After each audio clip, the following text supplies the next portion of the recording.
हरि ओम तत्सत। गीता जी में प्रवृत्ति और निवृत्ति परक साधन। ना प्रवृत्ति निर्वृत्तिश्च वादिका साधिका मता द्वयोर्मध्ये तु जीवानां रागो वै साधको मता। लौकिक दृष्टि से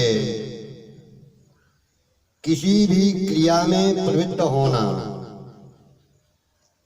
यानी लगना, प्रवृत्त और क्रिया से निवृत्त होना यानी पूर्ण होके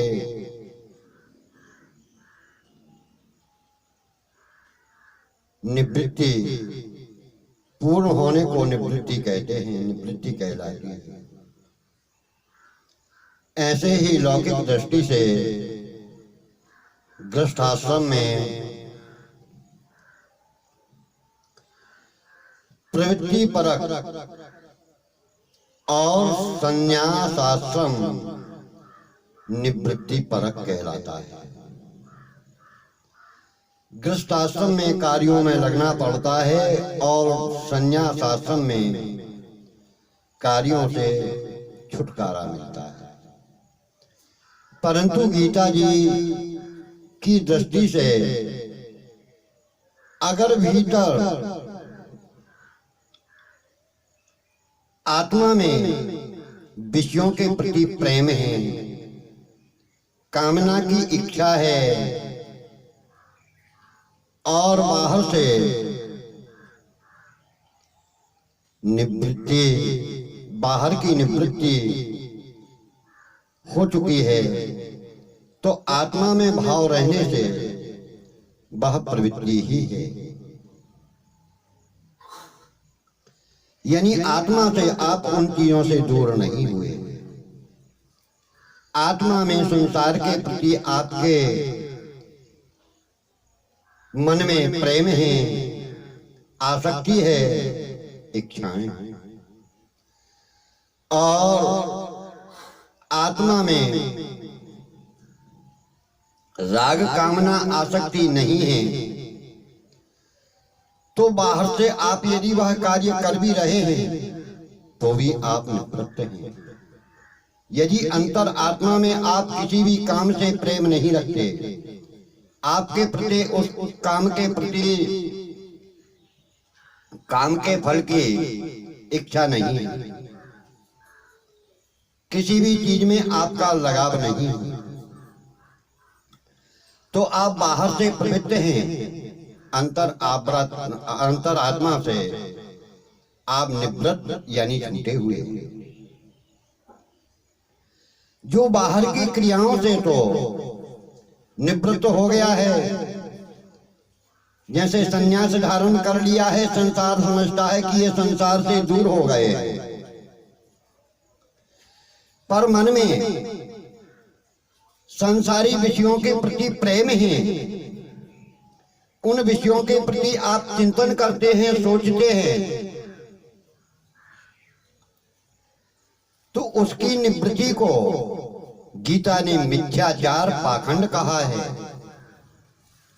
आप संसार से छूटे नहीं हैं, आप मिथ्याचार, झूठा आडंबर कर रहे हैं, पाखंड कर रहे हैं। तीसरे अध्याय के 6वें श्लोक में वर्णन। गीता में कर्म योग, ज्ञान योग, भक्ति योग, इन तीनों ही साधनों को प्रवृत्ति और निवृत्ति परक बताया है कि ये तीनों ही साधन संसार में प्रवृत्ति यानी लगे रहने और निवृत्ति यानी छुटकारा पाने के हेतु बताए गए। तात्पर्य यह है कि ये तीनों ही साधन प्रवृत्ति में रहते हैं, यानी लगाव में रहते हैं। हुए ग्रस्त में रहते हुए सब काम करते हुए भी किए जा सकते हैं। और निवृत्ति में रहते हुए सांसारिक कामों से तो आप निवृत्त होकर भी किए जा सकते हैं।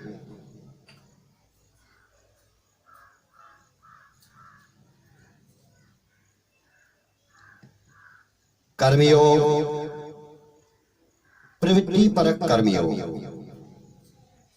जिसमें कर्म फल की इच्छा, कामना, आसक्ति यानी लगाव ना हो और अपने कर्तव्य को तत्परता से पालन किया जाए, वह प्रवृत्ति परक कर्मयोग है। तात्पर्य यह है कि शास्त्र विहित यानी शास्त्रों के द्वारा बताए हुए कर्म करते हुए सांसारिक प्रवृत्ति में रहते हुए संसार में कर्म करते हुए भी निर्लिप्त होना, उनके प्रति लगाव न रखना, फल की इच्छा न रखना, ये प्रवृत्ति परक कर्मयोग है। जैसे कर्म करने में मेरा अधिकार है, उसके फल में मेरा अधिकार नहीं है। दूसरे अध्याय का 47वां श्लोक है।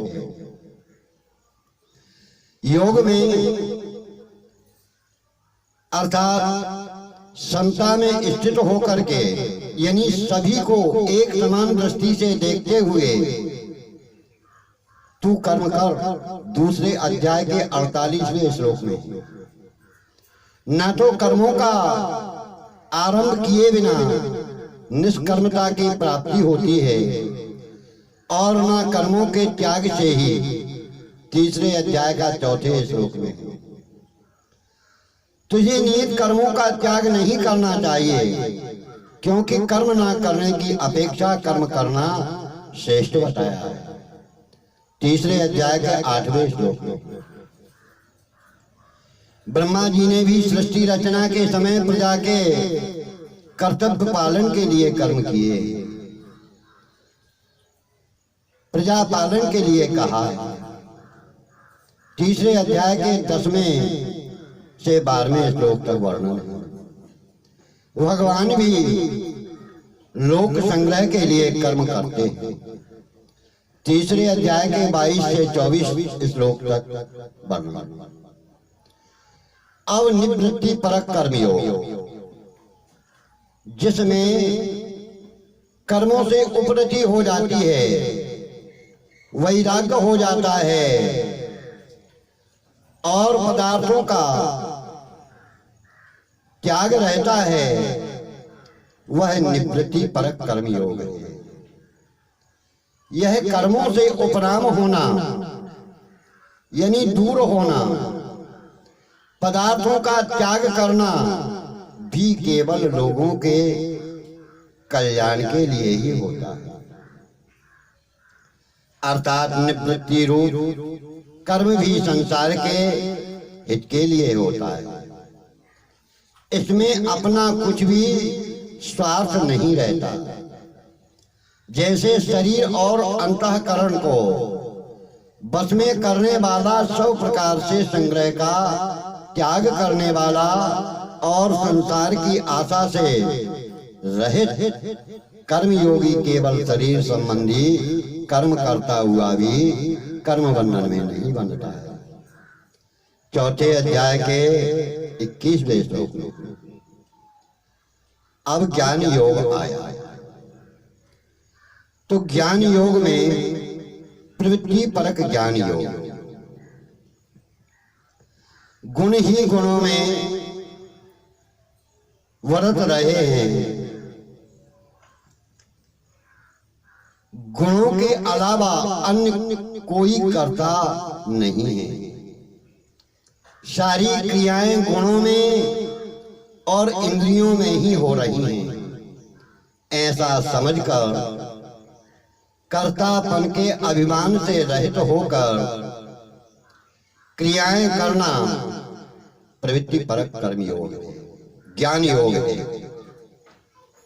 जैसे गुण कर्म विभाग को जानने वाला ज्ञान योगी संपूर्ण क्रियाएं गुणों में ही हो रही हैं ऐसा मानकर कर्म करते हुए भी उन कर्मों में आसक्त नहीं होता। तीसरे अध्याय का 28वां श्लोक है। जो पुरुष को और गुणों के रहित प्रकृति को ठीक ठीक जानता है, पुरुष यानी आत्मा को और गुणों से रहित प्रकृति को ठीक ठीक जानता है, वह सब तरह से बर्ताव करता हुआ भी कर्म बंधनों में नहीं बनता। 13वें अध्याय का 23वां श्लोक है।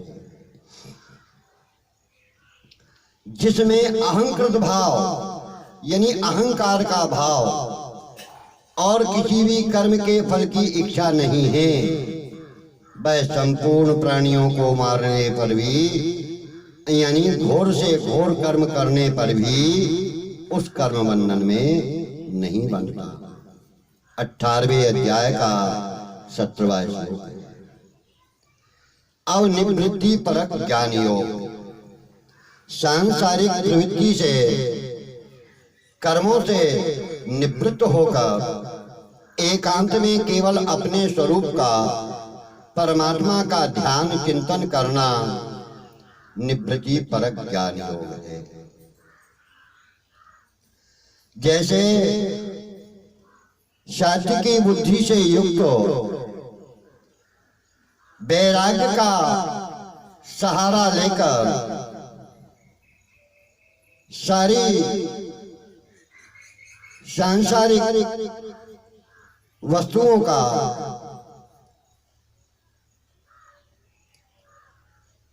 वैराग्य यानी त्याग के सहारे से एकांत में रहने के स्वभाव वाला और नियमित भोजन करने वाला ज्ञान योगी साधक धैर्य पूर्वक इंद्रियों को अपने वश में करके शरीर वाणी मन को वश में करके शब्द आदि विषयों का त्याग करके और राग द्वेष को छोड़कर निरंतर परमात्मा के ध्यान में लगा रहता है।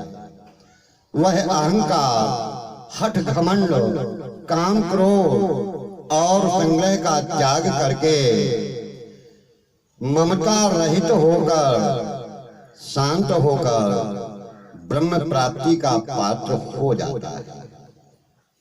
18वें अध्याय के 52 से 53वें श्लोक में वर्णन। भक्ति योग।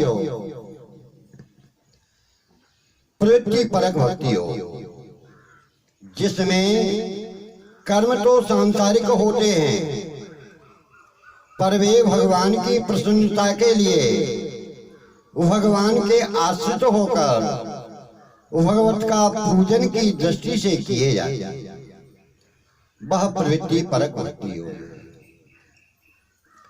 तू जो कुछ कर्म करता है वह सब तेरे अर्पण मेरे अर्पण कर। भगवान कहते हैं कि तू जो भी कर्म करता है उन्हें मेरे अर्पण कर दे। 9वें अध्याय का 27वें श्लोक। मेरे लिए कर्म करता हुआ तू सिद्धि को प्राप्त होगा, तुझे सफलता मिलेगी। 12वें अध्याय का 10वां श्लोक। मनुष्य अपने अपने कर्मों के द्वारा उस परमात्मा का पूजन करके सिद्धि को प्राप्त हो जाते हैं। 18वें अध्याय का 40वां श्लोक है। मेरा भक्त मेरे सहारे होकर सब कर्म सदा करता हुआ मेरी कृपा से मेरे अविनाशी पद को प्राप्त हो जाता है। गीता जी के 56वें श्लोक में वर्णन। निवृत्ति परक भक्ति योग, जिसमें सांसारिक कर्मों से उपराम होकर यानी सांसारिक कर्मों को छोड़कर दूर होकर केवल भगवान संबंधी जैसे जप है, ध्यान है, कथा है, कीर्तन है आदि कर्म करता है, किए जाते हैं, वह निवृत्ति परक भक्ति योग ही है। जैसे निरंतर मेरे में लगे हुए वे दृढ़व्रती यानी मजबूती से अपने व्रत का पालन करने वाले भक्त भक्ति पूर्वक मेरे नाम का कीर्तन करते हैं, मेरी प्राप्ति की उत्कंठा यानी प्रबल इच्छा पूर्वक साधना करते हैं और मेरे को प्रणाम करते हुए मेरी उपासना करते हैं। 9वें अध्याय का 14वां श्लोक है। तू मेरा भक्त हो जा, मेरे में ही मन लगा, मेरी पूजन कर और मेरे को ही प्रणाम कर। 9वें अध्याय का 34वां श्लोक। मेरे में मन लगाने वाले, मेरे में ही प्राणों को अर्पण करने वाले भक्त